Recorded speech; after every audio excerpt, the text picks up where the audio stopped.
কু শব্দটা আসলে কু শব্দের একটা আরবি শব্দ। আরবিতে বলা হয় কু আনফুসুকুম, বলে কু মানে বাঁচাও, আনফুসুকুম মানে নিজেকে।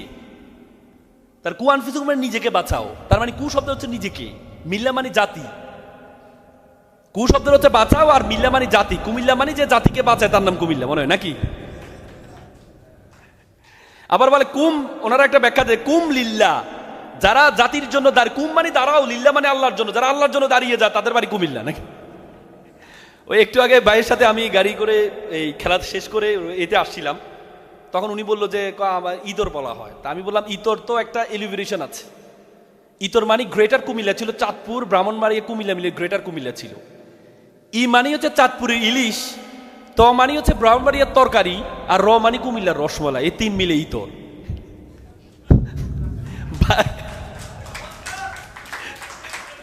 আচ্ছা বুঝলেন না ভাই, নোয়াখালী তো হাতে তালিতে, কুমিল্লা হাতে তালিতে, মানে বাড়ি নোয়াখালী, বিয়ে করছে কুমিল্লা মনে হয় নাকি বাড়ি। এই জন্য উনি সব জায়গায় দাঁড়ায় না, এটা ভালো গুণ। আমি দেখলাম নোয়াখালী, দেখলাম উনি হাতে তালিতে দাঁড়ায় গেল, কুমিল্লার পরে আবেগে আবারও দুবার হাতে তালি দিল। সিলেটে আমার মনে আছে একটা ডিবেট কম্পিটিশনে আমি করছিলাম, স্পিকার দায়িত্ব পালন করছিলাম। তখন একজনের নারীর অধিকার নিয়ে কথা হচ্ছে, তো একটা ছেলে বলছে, মানে স্পিকার আপনি খিতা কথা কন, আমার এলাকা যখন বউ প্রথমে ঘরে যা তার হাউরি বলে তুমি কি সাদা গু খাবা নাকি লাল গু খাবা। আমি সুন্দর করে বলতে পারি নাই, ও যেভাবে বলেছে মানে। তা আমি বললাম কি রে, নারীর অধিকারের সাথে সাদা গু আর লাল গুর কি সম্পর্ক? পরে আমি তোর শেষে আমি তার জিজ্ঞেস করলাম যে কি বললাম। স্যার আপনি বুঝেন নাই, আমাদের এলাকায় প্রত্যেক এলাকাতে বউ শাশুড়ি দ্বন্দ্ব হয়, কিন্তু আমাদের এলাকায় যখন বউ প্রথমে ঘরে যায় তার শাশুড়ি মিষ্টি নিয়ে বলে তুমি কি সাদা গুলু খাইবে নাকি লাল গুলু খাইবে।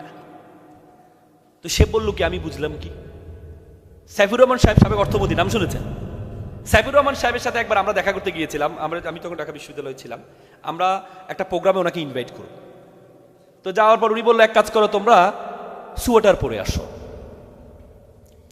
তা আমরা ভাবলাম সোয়েটার পরে আসবো, এটা কি বলে। তা আমরা পরে নীলক্ষেতে গিয়ে, আমরা স্যুটের বুটের হয়ে গিয়েছিলাম, পরে আমরা নীলক্ষেত গিয়ে সোয়েটার কিনে সোয়েটার পরে গেলাম। বললাম যে স্যার আমরা আসছি। তোমাদেরকে বললাম সোয়েটার পরে আসছে, তোমরা এখন কেন আসলে? মানে 6টার পরে। আর আমরা বুঝলাম 2014 সালে আমি গিয়েছিলাম মাদ্রাজ ইউনিভার্সিটিতে, একটা সাউথ এশিয়ান ডিবেট কম্পিটিশন ছিল। তো সেখানে আমি একটু সাউথ ইন্ডিয়ানরা চেন্নাই যারা, তারা একটা মশলা বেশি খায়, তো আমি একটু বাঙালি খাবার খাইতে ইচ্ছে করলো। তা আমি বললাম brother have you available any Bengali food? বলছে হ্যাঁ yes you have to go so far. আমি প্রায় 100 কিলোমিটার মতো করে আমি গেলাম। দেখি যে রেস্টুরেন্টের উপরে লেখা আছে YENG ইয়াং TUNG টুং ইয়াং টুং কাই জাং রেস্টুরেন্ট। তা আমি বললাম মানে চাইনিজ, কারণ চাইনিজে ওয়াং ফং চং বলে না। ভিতরে যাওয়ার পরে ম্যানেজার বলছে ভাইয়া ভালো আছেন? আমি বললাম ব্রাদার ইউ ফ্রম? ভাই আমি তো বাড়ি আমার নোয়াখালী। আমি বললাম মানলাম আপনার বাড়ি নোয়াখালী, কিন্তু চাইনিজ নাম দিলেন কেন? এটা তো চাইনিজ, এটা তো ইয়ান্তুন খাই যান, মানে এখান থেকে খেয়ে যান। বলে না ইয়ান্তুন খাই যান, আমরা গায়ে হুতি যান। তা বললাম আপনি এভাবে লিখলেন কেন? আমি বললাম আপনি এভাবে লিখলেন কেন? উনি বলে যে ভাই আসলে যারা বাঙালি তারা তো ভিতরে আসলে বুঝে, আর যারা বাইরে মানুষ তারা মনে করে চাইনিজ রেস্টুরেন্ট। আমার 2 ধরনের কাস্টমার পাওয়া যায়, এই জন্য এইভাবে লিখছি। সেদিন আমি বুঝতে পারছি যে নোয়াখালী কি জিনিস।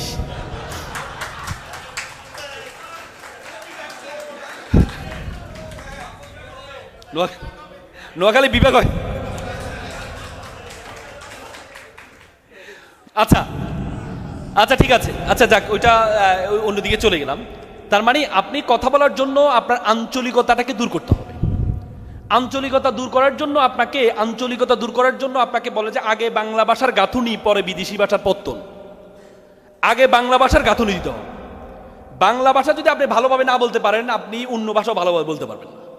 মানে have you any problem to local language to create the problem all kinds of languages.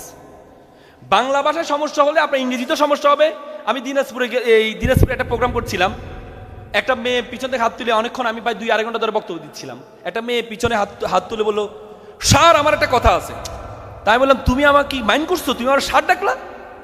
ভাইয়া আপনি মাইন্ড করেছেন, আমাদের এলাকা না ভাইয়াকে সম্মান দিয়ে স্যার ডাকে। আমি বললাম ভাইয়াকে সম্মান দিয়ে স্যার ডাকবে কেন? পরে দেখি যে নামাজ দেখলাম আস্তাগফিরুল্লাহ সুবহানাল্লাহ। আর একজন বলছে ভাই আমার একটা SMS করেন তো। তখন বুঝলাম যে তার শয়ে সমস্যা আছে। এই জন্য আপনি বাংলা ভাষাটাকে চমৎকারভাবে জানতে হবে। বাংলা ভাষা সুন্দর করার জন্য বাংলার যে মূল বর্ণগুলো আছে, স্বরবর্ণ, স্বরবর্ণের যে স্বরধ্বনিগুলো আছে, এটা যদি জানেন আপনার 40% বাংলা ভাষার সমস্যা দূর হয়ে যাবে। কে স্বরধ্বনিগুলো বলতে পারবেন? কেউ স্বরধ্বনি কে বলতে পারবেন? কেউ একজন স্বরধ্বনি বলেন তো ভাই। স্বরধ্বনি না, স্বরেও আপনি যখন ভাওয়েল বলেন তখন কি বলেন? Vowel A, vowel E, vowel I বলেন না, তাহলে এই ভাওয়েল এবং স্বর বাদ দিয়ে বলেন।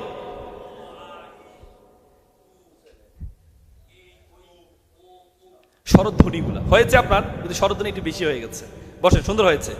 আমার সাথে বলেন অ, আ, ই, উ, এ, ও, এ। অ, আ, ই, উ, এ, ও, এ বলেন তো। যেমন অ মানে অজগর, আ মানে আম, ই ইঁদুর, উ উট, ও ওমা। আমরা বলি উমা, বলি না? ধরুন আপনি বন্ধুরা নিয়ে হাঁটতে, সামনে একটা সাপ পড়ছে, উমা সাপ। এটা কি উমা? সাপ তো লজ্জা পেয়ে গেছে, কি বলে উমা? এটা হবে কি ওমা? কি হবে?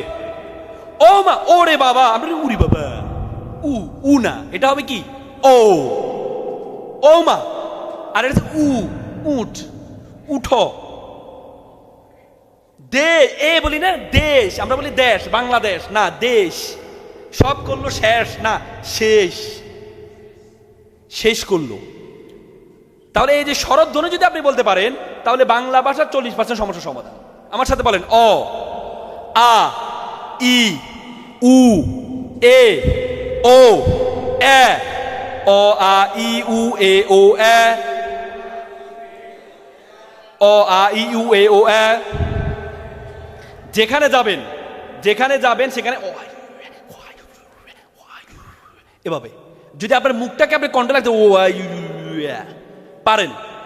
আবার রাস্তাঘাটে আবার হাত দিয়ে না, আবার মানুষ বলবে আপনি তাকে ইফটিজিংয়ের মামলা খাবেন পরে, যদি আইনজীবী অনেক আছে মামলা সরাই দিতে পারবে। এই স্বরধ্বনি যদি আপনি বলতে পারেন, তাহলে বাংলা ভাষার আপনার অর্ধেক সমস্যার সমাধান হয়ে যাবে। ভাষাকে একটু ভালোভাবে স্বরধ্বনিগুলো প্র্যাকটিস করবেন। ইংরেজি ভাষা পৃথিবীর সবচেয়ে সহজ ভাষা হচ্ছে ইংরেজি। ইংরেজিতে আন্তর্জাতিক ভাষা হয়েছে কেন জানেন? অনলি ফর ফ্লেক্সিবিলিটি, সহজের জন্য। বাংলা বর্ণমালা কয়টি বলেন তো? বাংলা বর্ণমালা কয়টি বলতে পারলে পুরস্কার আছে আপনাদের জন্য। বাংলা বর্ণমালা কয়টি? কে বলতে পারে বাংলা বর্ণমালা কয়টি? কয়টি? ভাই মনে ভুল করছে? হ্যাঁ, বর্ণমালা একটি। অ্যাপেক্সিয়ানদেরকে আগে শুনতে হবে। আল্লাহ তাআলা কোরআনে বলেছে সামেনা ওয়া আতানা, আগে শুনতে হবে, তারপর উত্তর দিতে হবে। আমি বলেছি বর্ণ বলিনি, আমি বলছি বর্ণের মালা, অ্যালফাবেট। অনেকগুলো বর্ণ নিয়ে যে মালাটা তৈরি হয় সেটা বর্ণের মালা, অনেকগুলো ফুল নিয়ে যেটা তৈরি হয় সেটা ফুলের মালা। ঠিক আছে? তা আপনি যদি এখানে যদি আপনি বলেন বর্ণমালা, বর্ণমালা কয়টি? একটি। আর বর্ণ কয়টি? 50টি। আরবি বা বর্ণ কয়টি? আরবি বর্ণ কয়টি? 29টি। আর ইংরেজি বর্ণ কয়টি? 26টি। তাহলে সবচেয়ে কম বর্ণ কার? ইংরেজি। ইংরেজি কোন বর্ণের উপর দেখছেন এক বর্ণের উপর আরেক বর্ণ লাফাইয়া উঠে ভিতরে একটা ঢুকে গেছে? আমাদের খিওর মতো ব্রাহ্মণবাড়িয়া নাকি ব্রাহ্মণবাড়িয়া আমরা খুঁজে পাই। দেখছেন? কখনো দেখছেন টি এর মধ্যে ডব্লিউ ঢুকে তার মধ্যে ইউ ঢুকে গেছে? দেখছেন? দেখছেন? তাইলে ব্রাহ্মণবাড়ি ঢুকছে না। তাহলে কোন বর্ণ বা ইংরেজি, ইংরেজি একটা লাইন দিয়ে, শুধু একটা লাইন দিয়ে আপনি 15টা বর্ণ লিখতে পারবেন। A, B, D, E, F, H, I, K. কিন্তু একটা দাগ দিয়ে বাংলা কয়টা বর্ণ লিখতে পারবেন বলেন? একটা লিখতে হলে কয়েকবার উঠাইতে হবে আপনাকে। তার মানে সবচেয়ে সহজ হচ্ছে ইংরেজি ভাষা, কিন্তু সেটাকে আপনাকে ওন করতে হবে সহজ। পারবেন তো ইনশাল্লাহ? তো এই জন্য আপনাদেরকে বললাম যে স্কিলের মধ্যে সবচেয়ে স্পিকিং স্কিল, এই স্পিকিং স্কিলের মধ্যে বাংলা ইংরেজি দুইটিকে আপনাকে গ্যাদার করতে হবে। আর আপনার ধর্মীয় যে ল্যাঙ্গুয়েজ ভাষাটা আছে, আপনি যদি হিন্দু হন তাহলে সংস্কৃত ভাষাটা, আমি সংস্কৃত ভাষা পড়েছি শুধু হিন্দু ধর্ম জানার জন্য। আমাদের ভাষা ইনস্টিটিউটের ভাষা, সংস্কৃত এবং আরবি ভাষাটা আমি ওখান থেকে পড়েছি। শুধু ধর্মকে, 3টা ল্যাঙ্গুয়েজ আপনাকে নিশ্চিত করতে হবে। একটা হচ্ছে মাতৃভাষা, একটা হচ্ছে আন্তর্জাতিক ভাষা, আর হচ্ছে ধর্মীয় ভাষা। এই 3টা ভাষা যদি আপনি জানেন, আপনি লিডার না, লিডার অব দ্য লিডার হবেন। পারবেন তো ইনশাল্লাহ?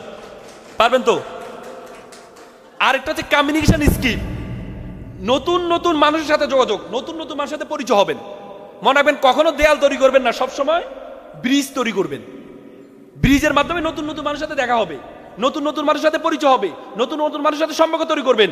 কিন্তু দেয়াল তৈরি করার মাধ্যমে সম্পর্ক নষ্ট করবেন না।